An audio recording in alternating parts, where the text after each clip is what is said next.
30-40 महिलाओं का पूरा रेला का रेला निकल के जाता था, हर गलियों में जागृत करने के लिए कि रामलला हम आएंगे, मंदिर वहीं बनाएंगे, बच्चा बच्चा राम का, जन्म भूमि के काम का, जो हमारे राम के काम ना आए वो बेकार जवानी है। यही नारे चलते रहते थे। महिलाएं कभी पीछे नहीं हटी। अयोध्या में भी गई, चाहे पुलिस की डंडे खाए, चाहे लाठी खाई, चाहे आप पर बरसी। हाँ, 3-4 लाठी हमारे ऊपर बरसी थी, हमारे पूरे ग्रुप की महिलाओं पर बरसी थी। राम मंदिर आंदोलन में पूरे देश भर के कारसेवकों का, राम भक्तों का जोश और उत्साह देखते बनता था। हर गली से, हर मोहल्ले से बस एक ही आवाज आती थी, बच्चा बच्चा राम का, जन्म भूमि के काम का, रामलला हम आएंगे, मंदिर वही बनाएंगे। पूरे देश भर से आवाजें जब गूंजती थी तो हर तरफ राम मंदिर का सैलाब था, हर तरफ राम भक्तों का जोश और उत्साह दिखाई देता था। यानी देश के कोने कोने से राम भक्त चल निकले थे और अयोध्या पहुंचकर रामलला के विराजमान के लिए, यानी राम मंदिर के निर्माण के लिए मार्ग को प्रशस्त कर रहे थे। ना उन्हें लाठी का डर था, ना उन्हें पुलिस की कार्रवाई का डर था, और ना ही उन्हें मौत का डर था। बस मानो सिर पर कफन बांधे हुए राम भक्त अयोध्या में भव्य राम मंदिर देखना चाह रहे थे। मातृ शक्ति भी इनमें पीछे नहीं थी। आज एक ऐसे ही मातृ शक्ति से मिलवाने के लिए आ रहे हैं जिन्होंने राम मंदिर के लिए आंदोलन में बहुत बड़ी भूमिका निभाई। उनका बस एक ही सपना था, एक ही मन था कि किसी भी तरह से हमारे रामलला मंदिर में विराजमान हो जाएं। आज उनके मन की कल्पना, आज उनके मन की भावना तो पूर्ण हो रही है, लेकिन उनके घर का, उनके मकान का, उनका हर माहौल बस राममय है। और वो चाहती हैं कि बस इसी तरह से हमारा भारतवर्ष राष्ट्र मंदिर के रूप में तैयार हो। तो आइए ऐसे ही राम भक्त से आप सबको दर्शन कराते हैं। तो मैं जब देश में पूरी जगह, हर जगह राम मंदिर आंदोलन की गूंज थी, हर जगह नारे गूंजा करते थे, तो देश के हर जगह घर और मकानों में ऐसा लगता था कि राम धुन यानी चालू है, राम के लिए लोग मरने मिटने के लिए तैयार होते थे। वहां का माहौल, वहां की ईंट पत्थर, हर जगह ऐसा लगता था, क्योंकि शिला पूजन का कार्यक्रम चल रहा था, तमाम और आंदोलन की गतिविधियां चल रही थी, तो लग रहा था कि सब माहौल में राममय है और पूरा देश राममय हो गया है। जय श्री राम। जय श्री राम। आइए, राम भक्त वंदन कार्यक्रम में हम पहुंच चुके हैं राम भक्त, गो भक्त कृष्णा गुप्ता जी के पास। कृष्णा गुप्ता जी का आंदोलन में बहुत बड़ा योगदान रहा। तमाम आंदोलन राम मंदिर के जो चले 90 के दशक में, वो उसकी साक्षी रही, गवाह रही, वहां शामिल होती रही। आपका राम वंदन कार्यक्रम में बहुत बहुत स्वागत है, बहुत बहुत अभिनंदन है। उस समय कैसे आप लोग घर से निकला करते थे, राम मंदिर का वो जो जुनून था, वो सब मातृ शक्ति का कैसे था, उसके बारे में बताएं। जब ये राम आंदोलन चला था, राम मुद्दा, जब 90 में जब मस्जिद को ढाने का काम किया था, हमारे कार सेवकों ने, कार भक्तों ने जी, राम भक्त इतने मतलब उत्साहित थे कि किस तरह से भी ये रामलला मंदिर हम लोगों के कब्जे में आए और हम इनको दिन रात अपना अच्छा भव्य मंदिर देखने के लिए हम उत्सुक रहे। और सबका पूरा झुंड का झुंड, टोली, पूरा रेला का रेला, चाहे महिलाओं का हो, चाहे पुरुषों का हो, चाहे युवकों का हो, उस समय इतना जोश था कि हर कोई अयोध्या जाने के कूच में रहता था। चाहे कितना भी हम लोगों को डंडे खाने पड़े, चाहे पुलिस ने हमको रोका, यहाँ तक कि रेल भी बंद कर दी थी और रोक देते थे। चाहे महिलाएं हो, चाहे लड़कियां हो, चाहे पुरुष हो, सबको हटा देते थे। और कोई जिद आ जाता कि हम तो मंदिर ही जाएंगे, हम देखेंगे, अपने राम मंदिर को बनते हुए देखेंगे, और अपना रामलला की वहां पर मूर्ति है, राम चबूतरा है, अपने इष्ट देव है, अपने जहां जन्म हुआ अयोध्या में राम जी का, और उस पर बाबरी मस्जिद कैसे बन गई, क्यों बनी, तो हम अपने राम मंदिर के लिए अपनी जान तक भी हम न्यौछावर कर देंगे। यही सब लोगों का यही उत्साह रहता था कि बच्चा बच्चा राम का, जन्म भूमि के काम का। और इतने नारे लगते थे कि सब में जोश रहता था कि कैसे भी हम अपने मंदिर को बनते हुए देखें। आज हमारा परम सौभाग्य है कि आज हम अपने मंदिर को बनते हुए देख रहे हैं। लेकिन जिस समय जब ये राम आंदोलन चला था, जाने कितने हमारे भाई बंधुओं ने इसमें अपनी जान कुर्बान दी और कितने शहीद हुए। मैं धन्यवाद देना चाहती हूँ अपने कल्याण सिंह जी को, जिन्होंने राम मंदिर के लिए अपनी कुर्सी को त्याग दिया, और एक मुलायम सिंह जिन्होंने राम भक्तों पर गोलियां चलवाई और कितने भक्तों को जो बिल्कुल असहाय थे उनको मरवाया। और वास्तव में उस समय ऐसा खून खौल रहा था कि कैसे भी ये मुलायम यहाँ से जाए। और मैं तो परम सौभाग्य समझती हूँ अपना और अपने देश का कि जो राम मंदिर बन रहा है उसको मुलायम नहीं देख पाया जी। जिसने कहते हैं ना, राम काज पीने बिनु मोए कहाँ विश्राम, तो राम काज के काम में तो हमने किसी को विश्राम ही नहीं लिया। जब तक हमारा मंदिर ना भव्य बन जाता तब तक किसी को चैन नहीं था। और पूरा रेला का रेला हर समय तैयार रहता था, गलियों में भी नारे गूंजते रहते थे, सब ये पट्टी लगा लगा कर बांध कर मंदिरों में हर जगह आंदोलन में जाते थे और अयोध्या के लिए कूच करते थे। यहाँ तक कि यहाँ की बसें, यहाँ का रेल सब बंद कर दी थी। लेकिन चुपके रात में आदमी पता नहीं कहाँ से, जैसे हम लोग भी हाथरस रेल में सुबह रात को गए थे और सुबह रेल के द्वारा 30-40 बहनों को लेके हम अयोध्या कूच करने गए थे। और वहां पर कार सेवकपुरम में हम रुके और वहां देखा हमने नजारा, वास्तव में हमारा रोटा खड़ा करने वाला था। जब जिस तरह हमने गलियों में पहुंचे, जब अयोध्या की गलियों में हम पहुंचे थे, वहां निशान लगे हुए थे। कोठारी बंधु जो भाई, अकेले बहन के 2 भाई थे, शहीद हुए थे। और जाने कितने हजारों राम भक्त वहां पर शहीद हुए। लेकिन कहते हैं भगवान देर है अंधेर नहीं है। आज हमारी सबने भगवान ने सुनी है और आज हमें एक भव्यता रूप में भगवान स्थापित होने जा रहे हैं। और मंदिर को हम अपनी आंखों से देखेंगे, आने वाली पीढ़ी भी इसको याद करेगी कि किस तरह से राम मंदिर में भगवान का जो मंदिर बन रहा है और किस तरह से वहां पर जो शहीद हुए। और आज ये परिणाम हमारे रामचंद्र जी अयोध्या में वापस आ रहे हैं। 22 तारीख को हमारे राम जी स्थापना होगी, विराजमान होंगे और बहुत खुशी हो रही है। लेकिन उस समय बहुत खून खौलता था जिस समय हमारे राम भक्त शहीद हुए थे।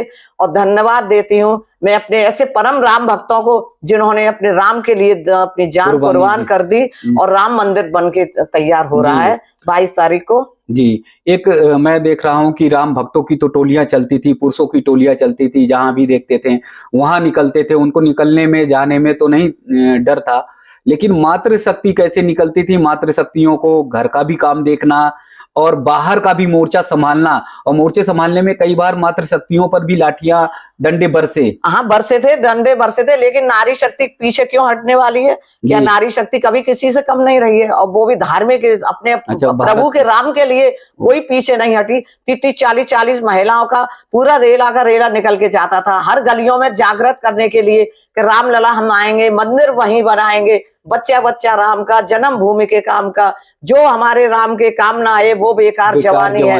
यही नारे चलते रहते थे। महिलाएं कभी पीछे नहीं हटी और सबसे आगे बढ़कर राम आंदोलन में भी भाग लिया है। अयोध्या में भी गई, चाहे पुलिस की डंडे खाए, चाहे लाठी खाई, चाहे आप पर बरसी।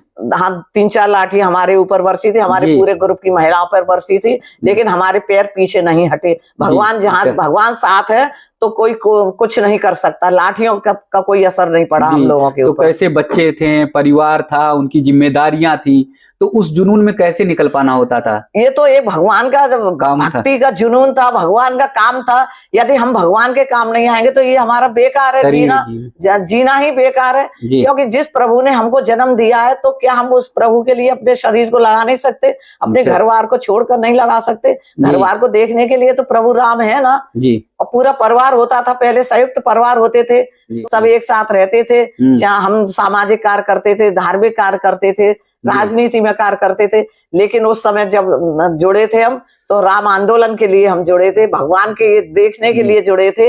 आज हमारी आंखें बहुत ही सुंदर अच्छे तरीके से हम लोग उस मंदिर को देखेंगे। बहुत हम लोग खुश हैं इस मंदिर को देखकर कि हमारा मंदिर बनेगा। बहुत सारे लोगों के राम भक्तों से बातचीत कर रहे हैं तो तमाम ऐसे लोग हैं जिन्होंने अपने घर बनवाते समय खूब फूट कर रोए।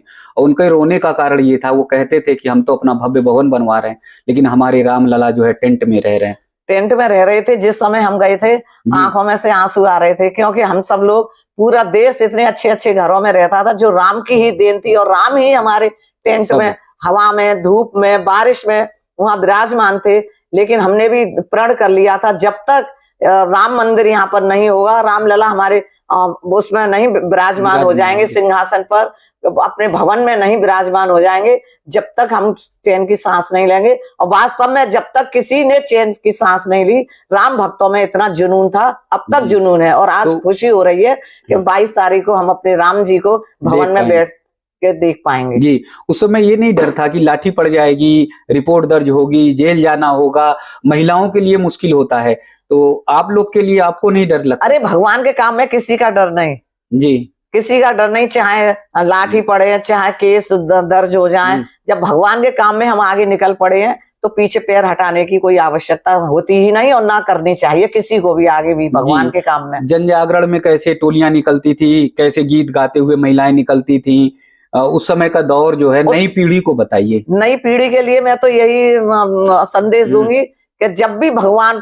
पर, जब भी किसी पर भी विपत्ति आए, हमेशा आगे बढ़कर उसको संभालना चाहिए, उसके काम में आना चाहिए। जैसे हमारी पूरा देश, पूरा विदेश तक से भी वहां पे कार सेवा करने के लिए आए थे। तो सबके अंदर बस एक यही जुनून था कि हमारे रामचंद्र जी भगवान कब उसमें विराजमान होंगे भवन में, और हम इसको कब देख पाएंगे। तो आज सबका सपना पूरा हुआ है। और मैं नई पीढ़ी के लिए संदेश देना चाहूंगी। अब जैसे हमारा मंदिर मथुरा में है, तो वहां भी हमारा मथुरा में कृष्ण जी भगवान पूरे प्रांगण में बैठेंगे और खूब बड़ा मंदिर वहां भी बनने जा रहा है और बनेगा भी, क्योंकि भक्त की हमेशा जीत हुई है।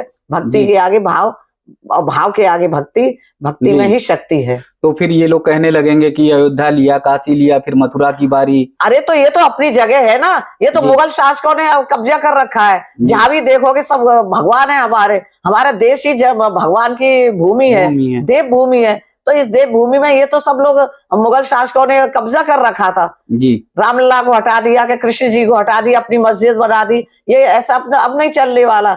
अब हमारे मंदिर में अब भगवान हमारे आने वाले हैं और हर जगह अपने स्थापित होंगे। और हर जगह कार सेवा में हर जगह अपनी जनता जागरूक हो चुकी है और हर जगह हर तरह से आंदोलनों में तैयार रहेगी और रहेगी जी।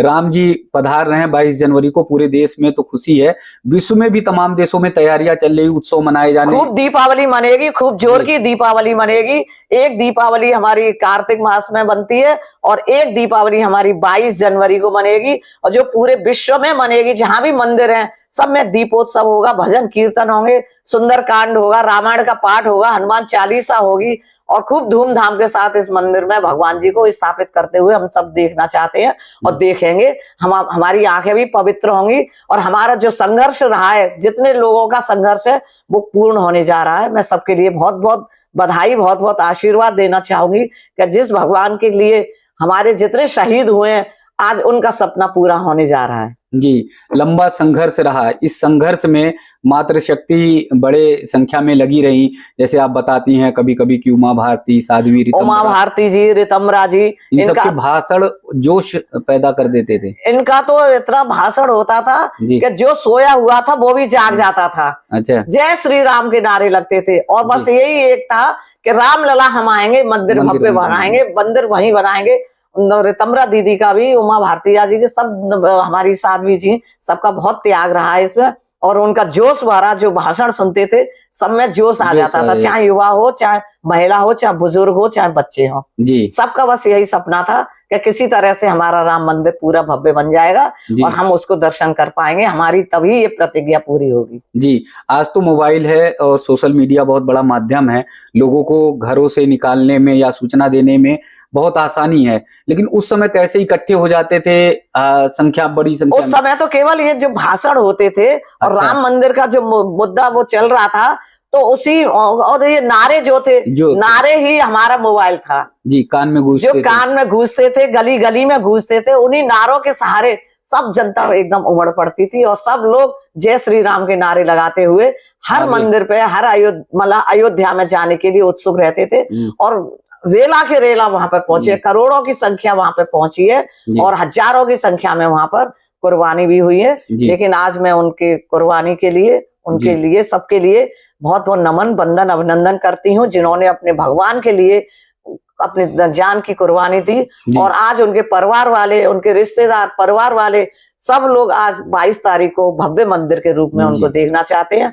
और वो अपनी कुर्बानी को भी भुला देंगे। जी, राम भक्त गो भक्त कृष्णा जी की बातों को सुनकर आप सब भी उत्साह से भर उठे होंगे, जिस तरह से वो उत्साह के साथ अपनी बातों को, पिछली बातों को बता रही थी, यादों को बता रही थी। ऐसा ही आंदोलन हुआ करता था, ऐसे ही लोग आंदोलित हो जाते थे और घर बार सब कुछ छोड़कर, परिवार छोड़कर राम मंदिर आंदोलन में कूद जाते थे। इन्हीं राम भक्तों की ही बदौलत, इनके त्याग, तपस्या, समर्पण और इनके बलिदान की ही बदौलत आज भव्य राम मंदिर बन रहा है। और साथ में नेतृत्व बता रही हैं कृष्णा दीदी कि किस तरह से नेतृत्व है जो राम मंदिर के लिए एकदम अडिग है, प्रतिबद्ध है और उसके कारण सबका सपना पूरा हो रहा है। संवाद टीवी के राम वंदन कार्यक्रम का हिस्सा आप भी बन सकते हैं। अगर आप भी राम मंदिर आंदोलन से जुड़े हुए हैं तो हमसे संपर्क करिए। जरूर आप सबको देश दुनिया तक पहुंचाने का संवाद टीवी काम करेगी। जय श्री राम। जय श्री